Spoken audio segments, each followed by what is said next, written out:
अगर हमारा सूर्य अचानक से गायब हो जाए और उसकी जगह एक सुपर मैसिव ब्लैक होल आ जाए तो क्या होगा। ब्लैक होल जो अपने अंदर किसी भी वस्तु को समा सकता है। आखिरकार ब्लैक होल क्या है, यह कैसे बनते हैं, तो चलिए जानते हैं ब्लैक होल के बारे में और इसके बारे में कुछ रोचक तथ्य।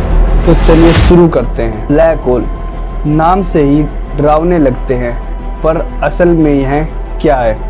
ब्लैक होल अंतरिक्ष में मौजूद वो ऑब्जेक्ट है जहां इतनी ज़्यादा ग्रेविटेशनल फोर्स होती है कि वो अपने अंदर किसी भी पार्टिकल, प्लैनेट या यहाँ तक कि पूरे के पूरे सौरमंडल को अपने अंदर समा सकते हैं। इनके अंदर इतनी ज़्यादा ग्रेविटेशनल फोर्स होती है, ये अपने आसपास मौजूद स्पेस टाइम फैब्रिक तक को भी बेंड कर सकते हैं। और साधारण शब्दों में ब्लैक होल एक super dense gravitational force. Black hole कैसे बनते हैं। जब कोई बड़ा प्लैनेट अपने मास को संभाल ना पाए और एक पॉइंट में आकर सिमट जाए तब उसे हम सिंगुलैरिटी कहते हैं। अगर किसी प्लैनेट का मास बहुत ज़्यादा है तभी जाकर वो एक ब्लैक होल बनेगा। अगर उसका मास कम है तो वो ब्लैक होल नहीं बन सकता। ब्लैक होल एक सुपर डेंस ग्रेविटेशनल फोर्स से भरपूर एक ऑब्जेक्ट होता है जो अपने अंदर किसी को भी समेट सकता है। तो अब हम जानते हैं ब्लैक होल के बारे में कुछ रोमांचक तथ्य। ब्लैक होल बहुत बड़े और बहुत छोटे भी हो सकते हैं। सोचिए दोस्तों, एक ब्लैक होल एक मार्बल के साइज का जितना भी हो सकता है और एक ब्लैक होल इतना बड़ा भी हो सकता है कि वो हमारे सोलर सिस्टम से भी ज़्यादा बड़ा हो।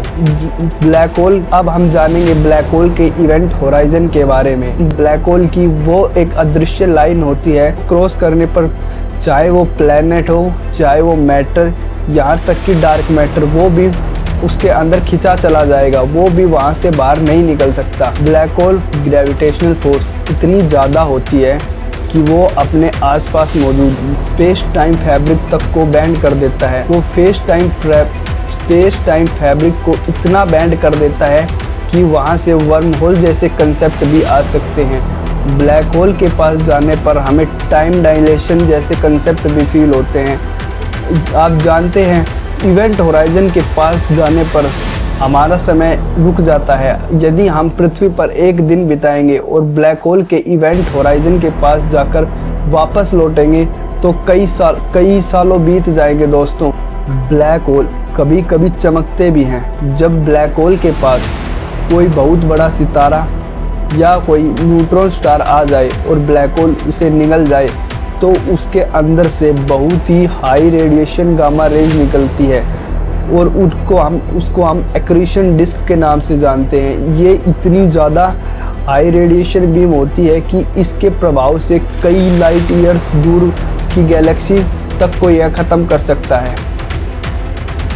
यदि मान लो सूर्य अचानक से गायब हो जाए और उसकी जगह एक ब्लैक होल आ जाए जो कि सूर्य के मास का जितना है तो क्या होगा। तो अगर सूर्य की मास का ब्लैक होल सूर्य को रिप्लेस कर देता है तो हम अपने ऑर्बिटल में ज्यों की त्यों घूमते रहेंगे, क्योंकि इसका डायरेक्ट कोई प्रभाव नहीं पड़ेगा। ना तो हम ब्लैक होल के अंदर खींचे चले जाएंगे क्योंकि उसका मास इतना नहीं है कि वो हमारे को अंदर खींच सके। हम सूर्य से हैबिटल जोन के अंदर हैं, इसलिए हमारे ऊपर ज़्यादा कोई डायरेक्ट प्रभाव नहीं पड़ेगा। लेकिन सूर्य के गायब हो जाने से लाइट पृथ्वी पर आना बंद कर देगी, जैसे आइस एज आ सकता है और हमारा मानव जीवन खतरे में पड़ जाएगा, जिसकी वजह से चारों तरफ बर्फ़ जम जाएंगे, सभी महासागर वापस जमने लगेंगे, यहाँ तक कि जो ग्लेशियर पिघल चुके वो भी रिफ्रीज होना स्टार्ट कर जाएंगे। जानते हैं हमारी मिल्की वे गैलेक्सी के बीच में एक बहुत ही बड़ा सुपर मैसिव ब्लैक होल मौजूद है जिसका नाम सेजिटेरियस ए है। इस ही ब्लैक होल की वजह से सूर्य हमारी मिल्की वे गैलेक्सी के चारों तरफ चक्कर लगाता रहता है। मिल्की वे गैलेक्सी एक बहुत बड़ी गैलेक्सी है जिसकी पड़ोसी गैलेक्सी एंड्रोमेडा गैलेक्सी है। सेजिटेरियस ए ब्लैक होल सूर्य से करोड़ों गुना बड़ा ब्लैक होल है। वैज्ञानिक मानते हैं कि ब्लैक होल ब्रह्मांड के विकास में बहुत ही अहम भूमिका निभाते हैं। ब्लैक होल की वजह से हमारा मिल्की वे गैलेक्सी स्टेबल हो पाता है और सूर्य और Sagittarius A black hole milky way Galaxy के शेप यहाँ तक कि उनके तारों को भी प्रभावित करता है।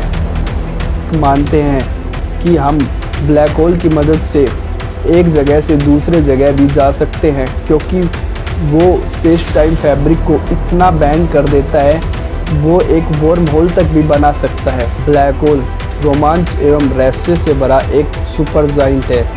तो आपको हमारी वीडियो कैसी लगी अगर आपको हमारी वीडियो से कुछ जानने को मिला तो अपने 4 दोस्तों को शेयर कीजिए और हमारे साथ इस जर्नी का